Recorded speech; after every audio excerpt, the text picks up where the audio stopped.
আজ রান্না করব চিকেন। এই যে চিকেনটা ধুয়ে পরিষ্কার করে নিয়ে এসেছে, কেটে নিয়ে এসেছে, আমি ধোয়াধুয়ি করে পরিষ্কার করে নিয়েছি। আর তার জন্য এই যে আলু আর পেঁয়াজ এগুলো কাটবো। আদা রসুন পেস্ট তো ফ্রিজে আছে, করে রেখে দিয়েছিলাম বেশি করে। এখন এগুলো কেটে নিই, কেটে রান্নাটা বসাবো। এখানে আছে দেশি চিকেন, দেশি চিকেনের পাতলা ঝোল হবে।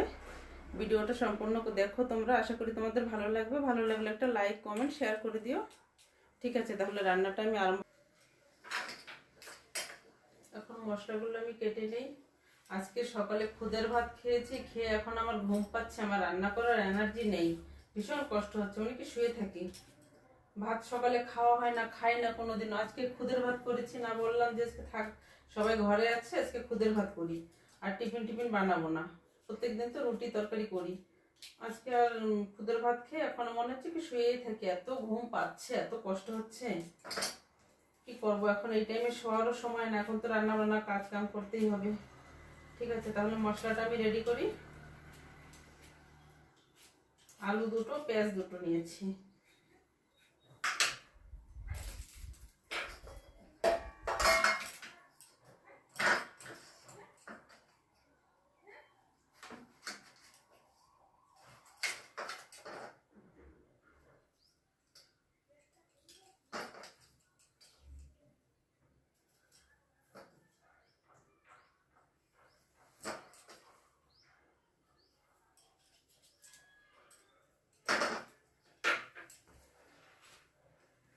আলু দুটো কাটা হয়ে গেছে,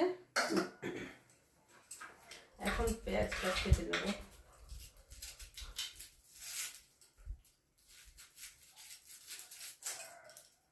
এখন পেঁয়াজটা কেটে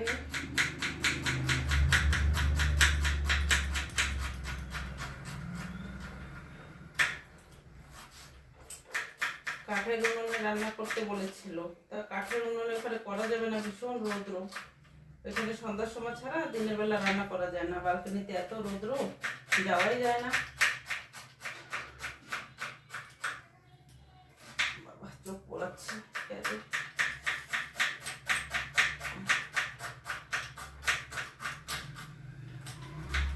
চোখ মেলতে পারছি না।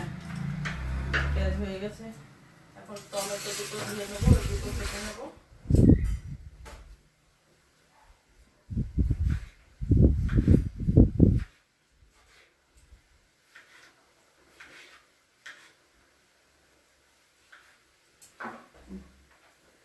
কাটাকাটি সব রেডি, চোখে জল চলে আসছে আমার। এখন রান্নাটা বসে। কর্তাবাবু বাটা মশলা আজকে মাংস খাবে বললো, তার জন্য এই যে মশলা, এখানে গরম মশলাগুলো সব আছে, গোটা গরম মশলা, শুকনো লঙ্কা, ধনে জিরে, এগুলো এখন মিক্সিতে বেটে নিয়ে তারপর রান্নাটা বসাবো। ঠিক আছে, তাহলে বাটাবাটি করি। তেল গরম হয়ে গেছে, গোটা গরম মশলা ফোড়নে দিলাম, আর দুটো তেজপাতা দিয়ে দেবো, কেটে রাখা পেঁয়াজ।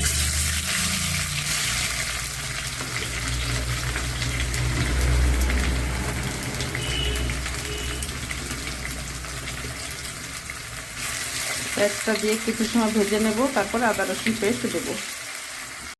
এখন আদা রসুন বাটা 1 চামচ দিলাম, এখন ভালো করে আবার ভেজে নেব।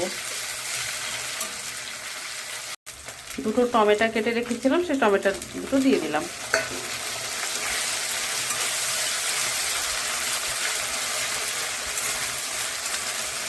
দেবো লবণ, 1 চামচের একটু বেশি দিলাম গুঁড়ো। এগুলো দিয়ে এখন একটু সময় নাড়াচাড়া দিয়ে নেবো, তারপরে বাটা মশলাটা দিয়ে দেবো। মশলাটা এখন বাটা হচ্ছে, মশলাটা সুন্দর কষানো হয়ে গেছে, টমেটোটাও গলে গেছে, পেঁয়াজ রসুন সব ভালো করে ভাজা হয়ে গেছে। এখন দিয়ে দেবো এই যে বেটে রাখা মশলাটা।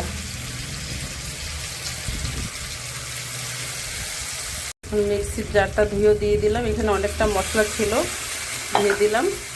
এখন একটু মশলাটা ভালো করে ভেজে নেব, আর কিছু দিতে হবে না, সবই দেওয়া আছে। শেষে একটু গরম মশলা দিলেই হয়ে যাবে। এখানে গরম মশলাও দিয়েছি বেটে।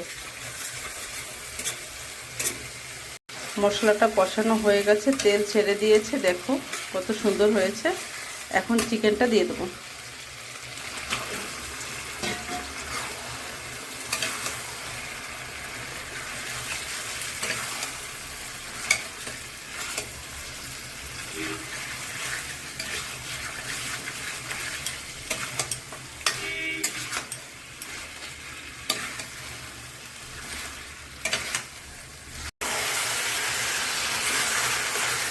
আর একটু নাড়াচাড়া দিয়ে দিই। কালারটা বেশ সুন্দর হয়েছে। লঙ্কা বেটে দিয়ে রান্না করছি তো কালারটার জন্য লাল আসছে ভালো। ঝাল কেমন কি হবে কে জানে, সবসময় লঙ্কার গুঁড়ো দিয়ে রান্না করি। আস্ত লঙ্কার তো আইডিয়াটা নেই, তাও তো দিয়েছি একটা 6-7টা লঙ্কা দিয়েছি।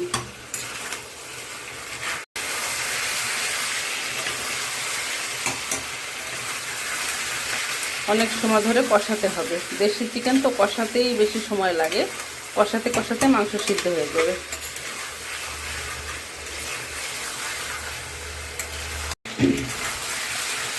প্রায় কষানো হয়ে গেছে, দেখো তেল ছাড়া আরম্ভ করেছে মাংস দিয়ে। এই যে কতটা সুন্দর হয়েছে কষানো। আর একটু সময় কষালে হয়ে যাবে। জলটাও গরম হচ্ছে, যে জলটা দেবো ওর ভিতরে জলটাও গরম হচ্ছে, মাংসটাও কষানো হয়ে যাবে, জলটাও গরম হয়ে যাবে। এখন এই যে কেটে রাখা আলুটা দিয়ে দিলাম। আলুটা আর আলাদা করে ভাজা করি নেই, এর সাথেই ভাজা হয়ে যাবে। মাংস তো কষানো হয়ে গেছে, এর সাথে আলুটাও কষানো হয়ে যাবে।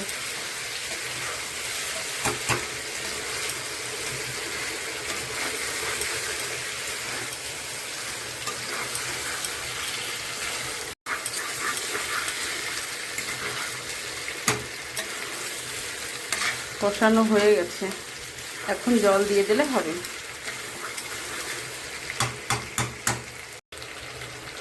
দিয়ে দিলাম জল, গরম করে রাখা জল দিয়ে দিলাম।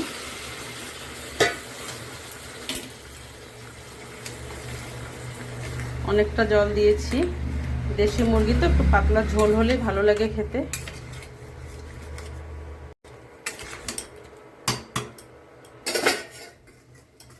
এখন ঢেকে রাখবো।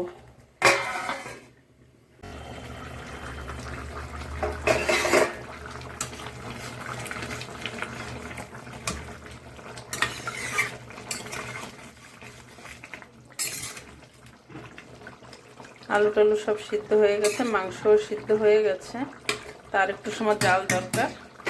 আর একটু ঢেকে রাখবো, গ্যাসের আগুনটা সিম করে দিয়ে ঢেকে রাখবো।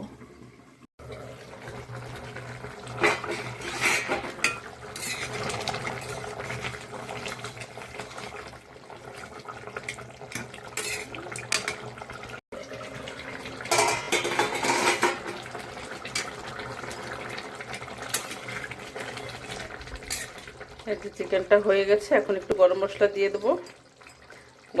গরম মশলা বাটার সাথে দিয়েছি, এখন সামান্য একটু দিলে হয়ে যাবে।